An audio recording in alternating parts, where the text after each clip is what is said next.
Jelas-jelas dia ngaku namanya PS. Tapi anehnya bapaknya udah beda, tapi mukanya masih sama. Dan anehnya lagi, si PS ini sama anaknya si ibu pejabat yang pakai kacamata ini, fotonya ya masih sama, plek-ketiplek sama seperti foto 16 tahun yang lalu. Hola netizen yang tercinta, meski sudah melakukan klarifikasi, Egy Ripra atau Hegirian Prayoga tetap diyakini sebagian netizen yang budiman sebagai pelaku asli dalam kasus Pindah Cirebon. Seperti diketahui bahwa dalam beberapa hari terakhir Egy Ripra menyampaikan klarifikasinya bahwa dia bukan pelaku dalam kasus Pindah Cirebon. Dia juga membantah keterlibatan dirinya dengan kelompok geng motor. Tudingan itu berasal dari foto-foto dirinya yang beredar luas berasal dari akun media sosial. Adapun foto yang beredar yang menunjukkan dirinya mengenakan seragam sebuah kelompok klub motor diakuinya hanya pinjam untuk berfoto. Termasuk pula foto ketika dia mengendarai kendaraan sepeda motor yang juga hasil minjam dari temannya. Egy Ripra ini juga mengaku sama sekali tidak mengenal Vina dan Eki. Dia juga mengaku tidak tahu menahu soal kejadian kasus Vina dan Eki tahun 2016 kecuali sempat mendengar adanya kecelakaan kala itu. Meski dia sudah klarifikasi, sebagian netizen yang berbakti tetap yakin dan menuding bahwa Egy Ripra merupakan pelaku asli dalam kasus Pindah Cirebon ini. Salah satu alasan kenapa Egy Ripra dicurigai sebagai pelaku asli adalah ciri-cirinya. Sebab ciri-cirinya ini dianggap mirip dengan ciri-ciri DPO yang sebelumnya dirilis Polda Jabar. Nah, gimana nih menurut netizen yang terhormat? Silahkan berkomentar ya. Gue bakal kasih bukti kenapa diantara kalian semua tidak percaya bahwa PS itu adalah seorang pelaku atau tersangka yang sesungguhnya. Di sini gue tidak akan memberikan bukti yang namanya cocok logi, tapi ini adalah bukti berdasarkan data dan juga berdasarkan apa yang sudah terjadi saat ini. Gue akan mengambil dari dua perspektif di sini, yaitu dari sudut pandang netizen dan juga bukti-bukti apa saja dari pihak yang berwajib. Sekali lagi, ini bukan cocok logi. Yang pertama, kita bahas dulu dari pihak netizen. Kenapa netizen mengakui dan berprasangka bahwa PS ini bukan seorang pelaku yang sebenarnya? Alasan yang pertama, itu karena netizen sudah diracuni oleh akun-akun buzzer yang profilnya tidak jelas yang berseliweran di TikTok. Sehingga kalian mempercayai kalau Egy yang benar-benar pelakunya itu adalah wajah-wajah Egy yang ada di FYP kalian. Yang kedua, netizen merasa kasihan karena PS hanyalah seorang kuli bangunan. Dan yang ketiga, netizen merasa tidak percaya kalau hanya seorang kuli bangunan yang selama ini menjadi buronan 8 tahun itu. Netizen berharap kalau buronan 8 tahun yang tidak ketangkap ini adalah seorang anak petinggi yang selama ini di backing atau dilindungi. Yang keempat, netizen berasumsi bahwa 3 atau 4 DPO yang lain itu adalah nyata atau tidak fiktif. Jadi mereka menuntut kalau 3 atau 4 DPO ini harus ada dan harus dicari. Sehingga relate lah dengan pernyataan yang sebelumnya. Di antara 3 atau 4 DPO ini adalah anak seorang pejabat. Mereka tidak mau mendengar kalau ada pelaku profesi sebagai kuli bangunan. Yang kelima, netizen sudah diracuni oleh pernyataan Saka tentang salah tangkap, sehingga kalian pikir salah tangkap ini juga berlaku pada saat penangkapan si PS. Dia selalu membela dirinya bahwa dia adalah salah tangkap. Itu sudah disetting dan sudah diarahkan oleh pengacaranya itu sendiri. Dan kita semua tahu pada kenyataannya dan yang sebenarnya Saka itu bukan korban salah tangkap. Dan kata salah tangkap ini sudah disimpan di dalam mindset netizen, sehingga kata salah tangkap ini pasti juga akan berlaku di kejadian PS ini. Yang selanjutnya, netizen terbawa situasi kesedihan oleh sang ibu tersangka. Gue yakin kalian juga terbawa larut dalam kesedihan ketika sang ibu tersangka ini diwawancarai di media sosial. Dan terakhir, ini puncaknya. Netizen terbawa emosi oleh kejadian yang ada di press conference. Kalian merasa bahwa ada kode tersembunyi, ada sesuatu makna dan arti tersembunyi. Dan kalau kalian rangkumin semua alasan-alasan dari netizen yang sudah sudah gua kumpulkan, ini bisa kita simpulkan kalau ini bukan suatu bukti karena tidak ada data yang valid. Ini hanyalah sebuah opini, ini hanyalah sebuah asumsi, bukan sebuah bukti yang seharusnya menjadi landasan kita. Tapi semua ini hanyalah alasan tanpa bukti yang tidak bisa mengubah status seorang PS yang sudah menjadi tersangka pada saat ini. Sekarang kita lihat bukti dari pihak yang berwajib. Kenapa pihak yang berwajib bisa menentukan kalau PS ini adalah seorang tersangka? Yang pertama, polisi mempunyai bukti kalau PS mengubah identitasnya menjadi Robi.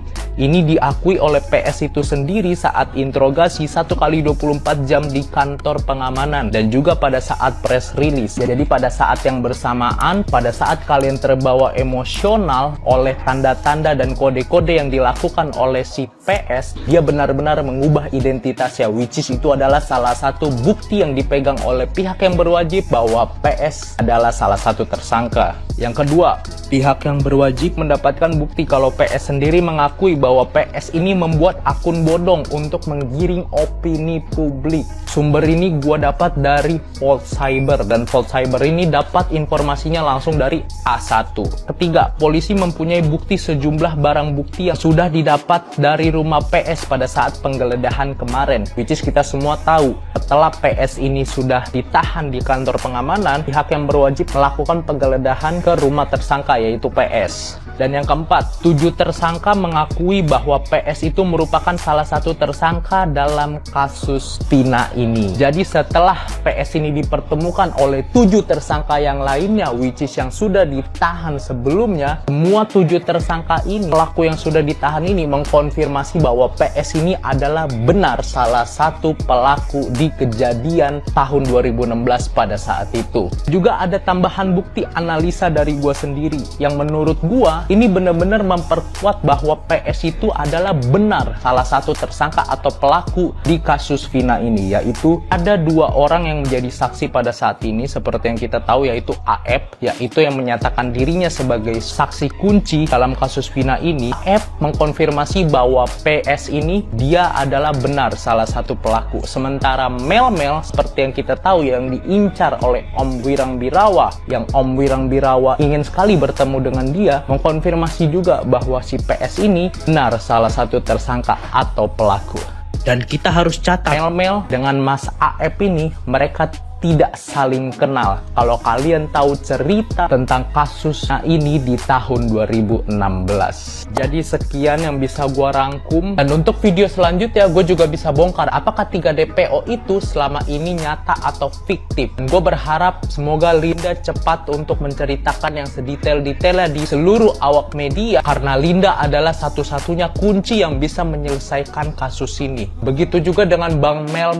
Seperti yang gue minta, apabila awak media bersedia mengundang Om Wirang Birawa dengan Mel, tolong segera undang mereka berdua untuk diwawancarai. Dan apabila 2 ini saja sudah terlaksana, Linda dan Bang Mel untuk dipertemukan oleh Om Wirang Birawa, maka selesailah kasus dari Vina Cirebon ini. Dan kalian bisa buktikan sendiri nanti pada saat di acara pengadilan, apakah putusan pengadilan itu sesuai dengan apa yang gue ucapkan di video ini atau tidak.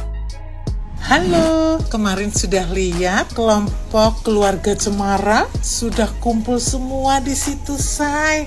Ya, sampai ada yang sumpah Al-Quran segala. Masih inget nggak nasihat dari Ustadz Maulana? Ustadz Maulana pernah bilang loh, orang yang mudah bersumpah, gampang bersumpah, ya. Ada, saya berani bersumpah, saya berani sumpah Al-Quran, saya berani sumpah pocong, bla bla bla bla. Orang yang mudah bersumpah adalah orang yang tidak bisa dipercaya dan orang yang pandai berbohong. Kalau orang yang sudah jujur, ngapain repot-repot? Karena apa? Sumpah itu nggak menjelaskan apa-apa bahwa kamu itu benar atau salah. Benar ndak? Lagian ya, yang namanya keluarga si ibu yang pakai kacamata itu, yang pejabat itu, ngapain bu berminggu-minggu ini repot ya. Repot jumpa pers ke sana, jumpa pers ke sini, jumpa pers ke sana, ke sini, ngapain bu? Ya, simple sih sebenarnya. Kalau tidak merasa, ya sudah diam saja. Ngapain sih bu klarifikasi? Kan gak merasa berbuat. Ya, Bukankah ada istilah orang yang rajin klarifikasi kesana kemari adalah orang yang sedang repot menutupi kesalahannya, sehingga sibuk dia klarifikasi kemana-mana. Dan herannya lagi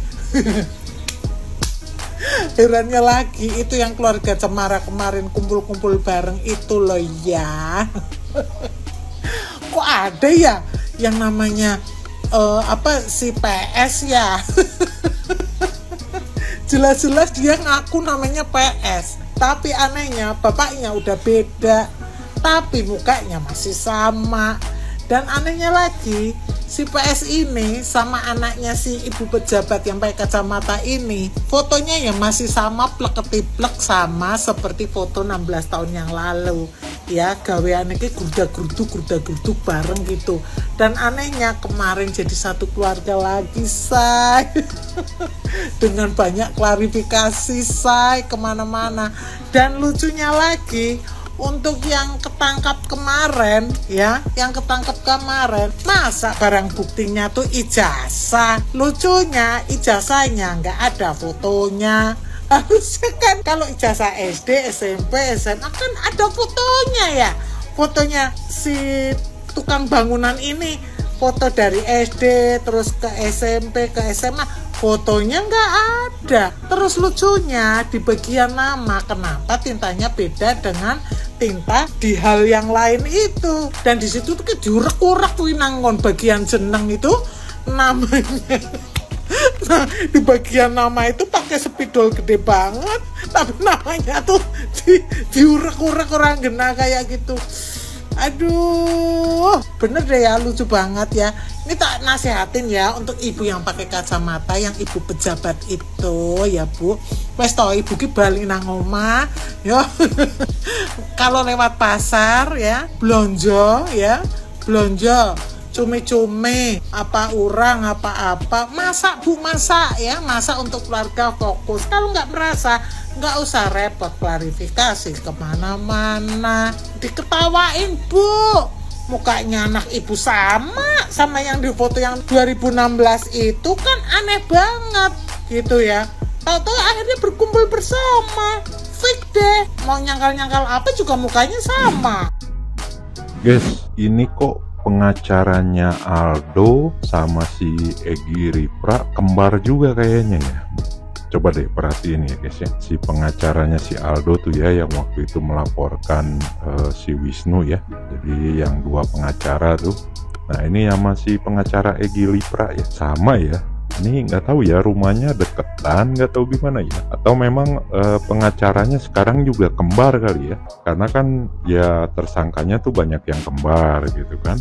Peggy Setiawan banyak, si Linda banyak gitu ya.